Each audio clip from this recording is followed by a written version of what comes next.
Hello friends. पेट का दर्द एक बहुत कॉमन समस्या है। हम में से हर एक व्यक्ति को लाइफ में कभी ना कभी पेट का दर्द हुआ होता है या कई लोग को बार बार भी होता है। आज हम बात करेंगे कुछ यूजफुल टिप्स के बारे में जो पेट दर्द में आपके लिए उपयोगी होंगे। हालांकि हर तरह के पेट दर्द, हर कारण जिससे पेट दर्द होता है, सब में ट्रीटमेंट स्ट्रैटेजी अलग हो सकती है। ये टिप्स जो है एक इन जनरल टिप्स है जो नॉन स्पेसिफिक पेट दर्द में आपकी मदद करेगा। यदि बार बार फिर भी पेन हो रहा है तो आपको डॉक्टर को कंसल्ट करके स्पेसिफिक कारण को ढूंढना पड़ेगा जिसके कारण से पेट दर्द हो रहा है। टॉपिक पर जाने से पहले जो लोग हमारे चैनल पर नए हैं उन्हें रिक्वेस्ट करूँगा कि चैनल को सब्सक्राइब करें, वीडियोस को लाइक और शेयर करें।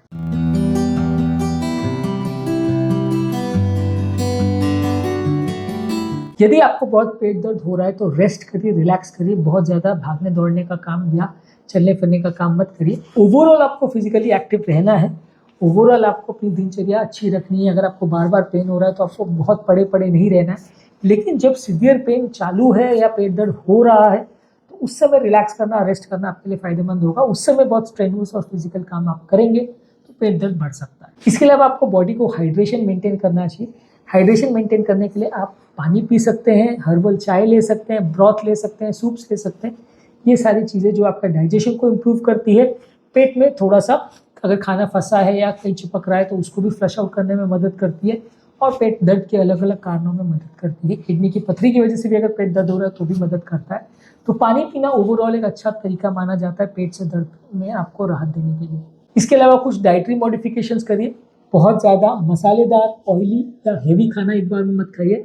ज़्यादातर इजीली जो पच सके ऐसे खाना खाइए, जैसे केला है, टोस्ट वगैरह है, या ऐसे कोई चीज़ें जैसे चावल वगैरह जिनको पचाना बॉडी को आसान रहता है, वैसी चीज़ों को ज़्यादा प्रेफर करिए। जितना ज़्यादा कॉम्प्लेक्स चीज़ें आप खाएंगे, जितना ज़्यादा आप हाई फाइबर वाले, हाई प्रोटीन वाली चीज़ें खाएंगे, दर्द उतना बढ़ जाएगा, क्योंकि ये सारी चीज़ों को बॉडी को पचाना थोड़ा मुश्किल पड़ता है। इसके अलावा अगर आपको कोई स्पेसिफिक खाद्य पदार्थ से एलर्जी है या इंटॉलरेंस उसकी वजह से हो रहा है, पेन ज़्यादा हो रहा है, तो उसको आप अवॉइड करिए। ऐसी चीज़ों को ज़्यादा लीजिए जो आपके पेट में कंफर्टेबल हो, जिससे आपको बार बार दर्द ना होता हो। इसके अलावा फिर भी अगर आपको पेन हो रहा है तो किसी over the counter pain killer या मेडिसिन आप ले सकते हैं। ये टेम्परेरी आपको पेन रिलीफ दे सकते हैं। बहुत ज़्यादा इनको यूज़ करना हार्ट और किडनी के लिए नुकसानदायक है, इसलिए बहुत ज़्यादा मत लीजिए, कभी कभार इन्हें ले सकते हैं। इसके अलावा गर्म पानी की थैली या ठंडे पानी किसी बैग में, आइस वाटर पैक में भर के उसको रख सकते हैं। अलग अलग लोग को अलग अलग चीज़ें सूट करती है। किसी को गर्म पानी का बैग सूट करता है, किसी को ठंडे पानी का। तो जो आपको दर्द में या सूजन में राहत दे रहा है वो आप ट्राई करके देख सकते हैं। बहुत ज़्यादा गर्म या बहुत ज़्यादा ठंडा मत रखिए, नहीं तो वापस स्पैसम या क्रैम्प्स बढ़ सकता है। पर अगर गर्म पानी के से आप सिकाई करते हैं, दर्द जहाँ पे हो रहा है, खासकर जिनको क्रैम्प्स हो रहे हैं पेट में, उनको इससे फ़ायदा मिल सकता है। इसके अलावा जो भी व्यसन है उसको अवॉइड करिए। स्मोकिंग मत करिए, अल्कोहल मत लीजिए, टोबैको मत लीजिए। ये पेट के दर्द को बढ़ाने का काम करते हैं। कोई भी तरह का व्यसन आपको अवॉइड करना चाहिए। इसके अलावा आपको मेंटल स्ट्रेस को अवॉइड करना चाहिए। दिमाग पर जितना ज़्यादा तनाव होगा उतना बॉडी में स्ट्रेस हार्मोन रिलीज होंगे, यही दर्द को कई बार बिगाड़ते हैं।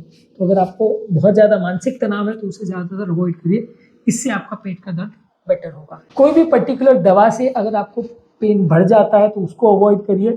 अगर कोई पर्टिकुलर खाद्य पदार्थ से या पर्टिकुलर पोजीशन से या पर्टिकुलर काम से आपको दर्द बढ़ता है तो उस ट्रिगर करने वाली चीज़ों को अवॉइड करिए। वो कम करने से आपका पेन कंपेरेटिवली उसके चांसेस थोड़े कम हो जाएंगे। इसके अलावा यदि आपको बहुत ज़्यादा पेन हो रहा है तो एक स्पेसिफिक पोजीशन में जिसमें आप करवट पर लेट जाते हैं और अपना घुटनों को छाती पर ले आते हैं, इसे नी चेस्ट पोजीशन बोलते हैं। ये गैस के पेन में और क्रैम्प वाले पेन में आपकी मदद करेगा। आप साइड पर करवट में लेट जाइए, घुटनों को खींच करके छाती के लेवल पर ले आइए, तो इससे आपको थोड़ा दर्द में राहत मिलेगी। इसके अलावा आपके जो जो सिम्टम्स हैं वो क्या क्या चीज़ से बढ़ते हैं, क्या क्या चीज़ों से कम होते हैं, उसका एक सिम्टम डायरी मेंटेन करिए। बहुत सारे सिम्टम्स वाले पेशेंट्स में ये फ़ायदा करता है कि आप क्या क्या चीज़ें से प्रॉब्लम आपको होती है, क्या नहीं होती, उसको यदि आप नोट डाउन करेंगे तो अगली बार आपके पास मटेरियल रहता है डॉक्टर के साथ भी डिस्कस करने के लिए कि मेरे को ये चीज़ से प्रॉब्लम होती है, ये अवॉइड करना है, ये लेना है। तो डॉक्टर भी आपकी बेटर मदद कर पाएगा, आप खुद की मदद भी बेटर कर पाओगे यदि आप सब चीज़ें याद रखोगे।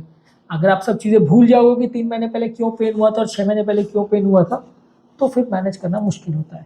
इसके अलावा बहुत ज़्यादा टाइट कपड़े मत पहनिए।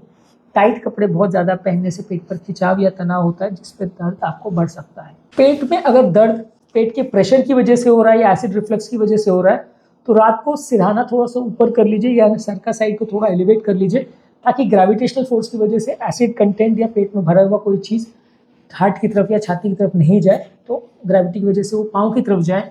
ऐसा करिए तो इससे आपका थोड़ा सा दर्द या पेट पर होने वाला प्रेशर कम हो जाएगा। सोने के समय ये पर्टिकुलर पोजीशन को आप यूज कर सकते हैं। इसके अलावा आपको बहुत ज़्यादा अगर कॉन्स्टिपेशन का प्रॉब्लम है तो थोड़ा फाइबर वाली चीज़ें या पानी को ज़्यादा लीजिए। हाई फाइबर वाली सलाद या सब्जी वगैरह आप ज़्यादा लेते हैं तो कॉन्स्टिपेशन वाले पेशेंट्स के लिए मददगार है, इसमें आपको थोड़ा सा फायदा मिलेगा।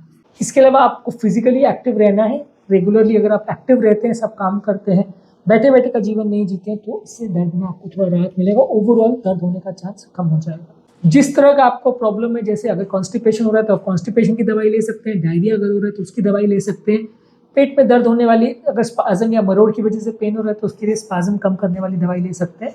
ये ओवर द काउंटर इजीली भी किसी भी दुकान पर अवेलेबल है, आप ऐसी दवाइयाँ ट्राई कर सकते हैं। इससे थोड़ा बहुत पेन में आपको राहत मिल जाएगा। पर बार बार अगर पेन हो रहा है, राहत नहीं हो रहा है, तो किसी स्पेशलिस्ट को मिलना ज़रूरी है, क्योंकि कई बार कोई स्पेसिफिक प्रॉब्लम्स निकल जाती हैं, जैसे कोई सीरियस बीमारियां हो जिसकी वजह से पेन हो रहा हो, कोई पथरी हो, कोई ट्यूमर हो, कोई गठान हो, कोई डिसेक्शन हो, कोई पेट में, ये सारी चीज़ों की वजह से भी पेन हो सकता है। तो अगर सीरियस पेन हो रहा है और बार बार पेन हो रहा है तो डेफिनेटली आपको आपके डॉक्टर के साथ डिस्कस करना चाहिए, पेट का सोनोग्राफी वगैरह करना चाहिए, पेट की जाँचें करनी चाहिए, तो उससे थोड़ा मामला क्लियर हो जाएगा कि दर्द क्यों हो रहा है, कितना हो रहा है और आगे उसमें क्या स्ट्रैटेजी करने की ज़रूरत है। किसी किसी पेशेंट को साइकोलॉजिकल पेन भी होता है तो उसके लिए एक साइकेट्रिक स्पेशलिस्ट को या साइकोलॉजिस्ट को मिलिए। वो आपको कॉग्निटिव बिहेवियरल थेरेपी यानी अपने माइंड को यूज़ करके अपने बिहेवियर को और अपने मसल के मूवमेंट को, अपनी ओवरऑल कंडीशन को कंट्रोल करना आपको सिखाएंगे। ये सारी चीज़ों से भी थोड़ा पेट दर्द में राहत मिलता है, खासकर जिनको साइकोलॉजिकल पेन होता है। कई लोग को ऐसा होता है कि दर्द का कोई कारण नहीं मिलता है, लेकिन मनस्थिति खराब होने की वजह से, एंग्जाइटी स्ट्रेस होने की वजह से उनको बार बार पेन होता रहता है। तो वैसे लोगों को अगर साइकोलॉजिकल ट्रीटमेंट मिले, साइकेट्रिक मेडिसिन मिले तो फ़ायदा मिलेगा। लोगों को क्या लगता है कि भाई पेट का दर्द है तो ब्रेन के डॉक्टर को क्यों मिलना है, वो क्या कर लेगा, ब्रेन का दर्द थोड़ी है, सर दर्द होगा तो उसके पास जाएंगे। पर ऐसा नहीं होता, ब्रेन पूरे शरीर को कंट्रोल करता है, इसलिए कई हार्ट में होने वाले, छाती में होने वाले, पेट में होने वाले कई दर्द जो है ब्रेन से रिलेटेड भी हो सकते हैं।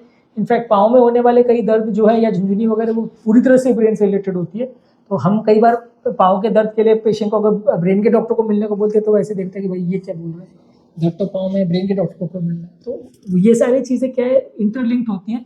इसमें ज़रूरी नहीं है कि हर सिस्टम अलग काम करेगा, सब सिस्टम में आपस में लिंकेज होता है। तो ब्रेन में अगर प्रॉब्लम है तो आपको ब्रेन स्पेशलिस्ट को मिलिए, तो वो पेट दर्द अगर साइकोलॉजिकल है तो उस पर आपकी मदद कर सकता है। और यकीन मानिए ये दर्द उतना अनकॉमन नहीं है जितना आपको लगता है, और ये पागलपन भी नहीं है कि लोगों को लगे कि हम उन्हें पागल बोल रहे हैं, वैसा भी नहीं है। साइकोलॉजिकल पेन जितना हम सोचते हैं उससे कहीं ज़्यादा कॉमन होता है। यदि कोई स्पेसिफिक बीमारी मिलती है तो उसके लिए स्पेसिफिक ट्रीटमेंट लेना पड़ेगा। कभी कभार स्पेसिफिक प्रॉब्लम के लिए सर्जरी या इस तरह के ऑपरेशंस भी करने पड़ते हैं। जैसे पथरी है तो उसे निकालना पड़ता है, जैसे गॉल ब्लैडर इसमें कोई सूजन वगैरह तो उसे निकालना पड़ता है, अपेंडिसाइटिस है तो उसकी सर्जरी लगती है, कोई वर्म्स या कीड़े वगैरह तो उसके लिए दवा लगती है। तो ये सारी चीज़ें, अगर कोई स्पेसिफिक बीमारी मिलती है तो उसके हिसाब से ट्रीटमेंट करना पड़ता है। तो ये आपके डॉक्टर के साथ डिस्कस करके आप प्लान आउट कर सकते हैं। पर इन जनरल जो आज स्टेप्स पर हमने बात करी या टिप्स पर बात करी, इन्हें आप फॉलो करेंगे तो पेट दर्द वाली समस्या में आपको कुछ राहत मिलेगी। उम्मीद करूँगा कि आज के टॉपिक में कुछ नई बातें जानने को मिली होगी। जो लोग हमारे चैनल पर नए हैं उन्हें रिक्वेस्ट करूँगा कि चैनल को सब्सक्राइब करें, वीडियोज़ को लाइक और शेयर।